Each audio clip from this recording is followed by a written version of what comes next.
Good afternoon, and welcome to another stupendous version of Diatribes from the voice of Doom. Now here's your stultifying and stupefying host, voice of Doom.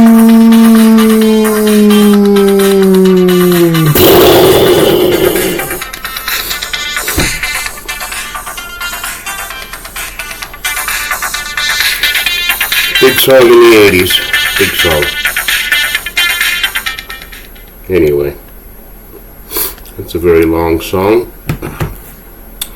by New Order, and I'm going to have a certain theme running through my bumper music for the next few days, or next few episodes.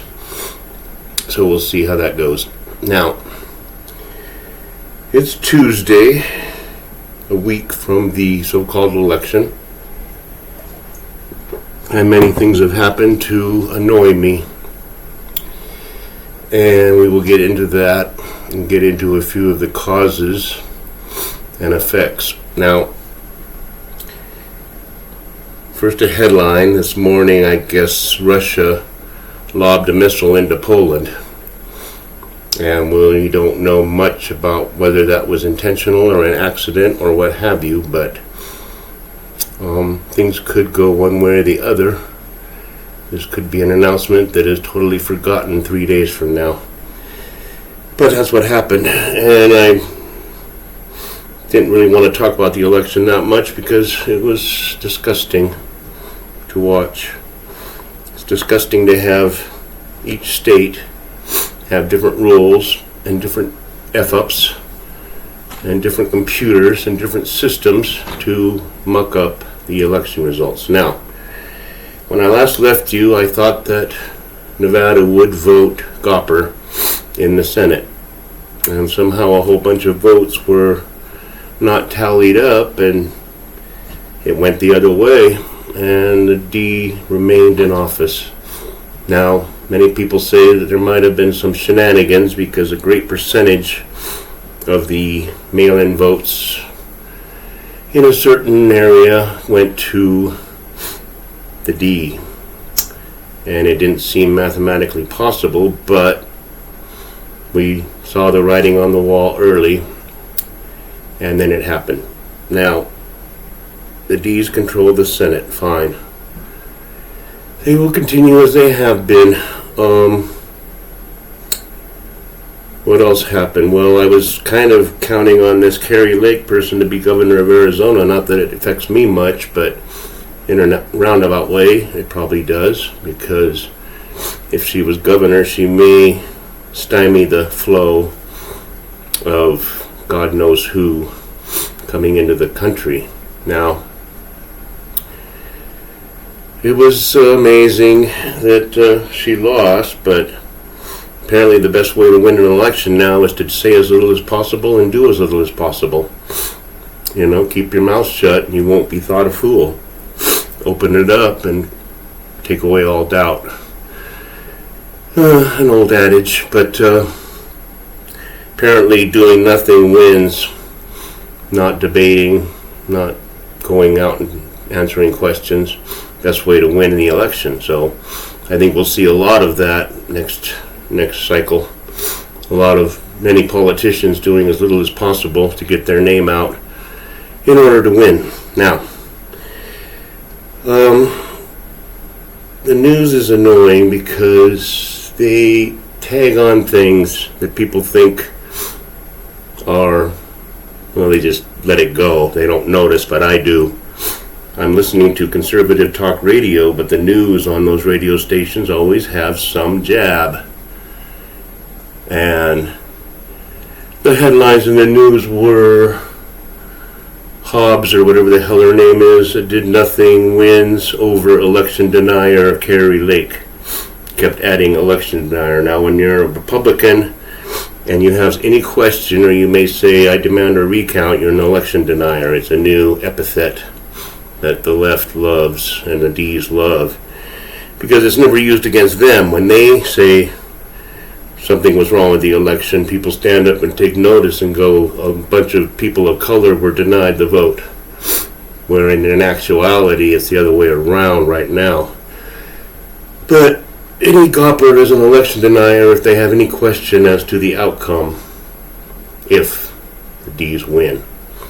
So I'm very annoyed with the news with that, and I said after things started going the other way, and parenthetically, we still don't know who's going to lead the legislature, the House of Representatives, because they're slow walking that.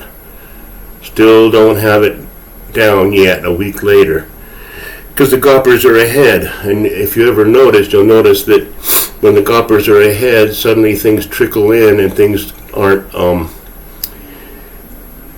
resolved right away, because they want to figure out a way to try to turn the tide. Because obviously if the goppers win and they start doing any kind of investigation, even a cursory investigation with a couple of 10th graders in high school, bright 10th graders, they would uncover the worst scandal in U.S. or what used to be U.S. history because of everything.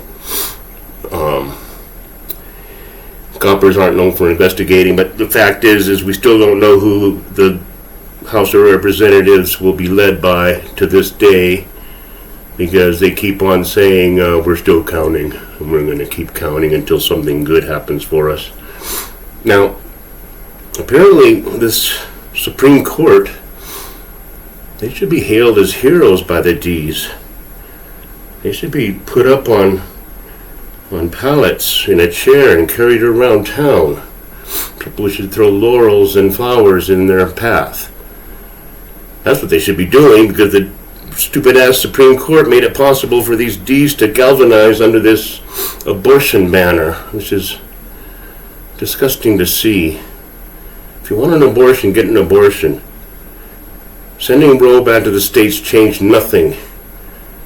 It didn't change a damn thing. Conservative states that want to be conservative will have stricter abortion laws, and some might even outlaw it. Liberal states will allow you to have an abortion up until the kid's 3. So that's the way it's going to be. You can go to different states and get your abortion. It's really a personal matter that shouldn't be made into some sort of a political, hand grenade. People screaming about not being able to, get rid of their kids who don't look like they're going to be in that position anyway, looking at them. They don't have to worry about it. But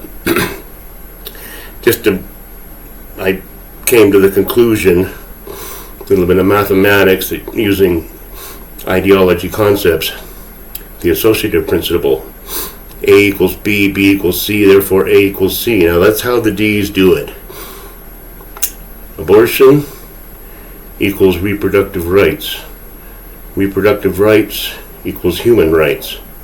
Ergo, abortion equals human rights. Absurd. If you need to have an abortion, have one. Go out screaming and stand in your living room and drop to your knees screaming that their basic human rights were taken away.